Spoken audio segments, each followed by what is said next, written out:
குழந்தைங்களுக்கு விக்கல் வரும்போது ஃபீட் பண்ணலாமா கூடாதா? நிறைய பேத்துக்கு இந்த டவுட் இருக்குது. குழந்தைங்களோட நெஞ்சுக்கும் வயிற்றுக்கு நடுவில் டயஃப்ரம் அப்படின்னு சொல்லிட்டு ஒரு மசில் இருக்கும்.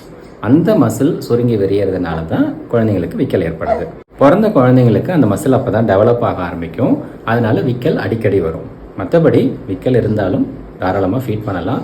சப்போஸ் ஃபீட் பண்ணும்போது அவங்களுக்கு விக்கல்னால கஷ்டப்படுறாங்க அப்படின்னா மட்டும் நீங்கள் இது மாதிரி எடுத்து தோலில் போட்டுக்கோங்க, தட்டி கொடுங்க, ஏப்பம் வரும். ஏப்பம் வந்ததுக்கப்புறம் திரும்ப ஃபீட் பண்ணலாம்.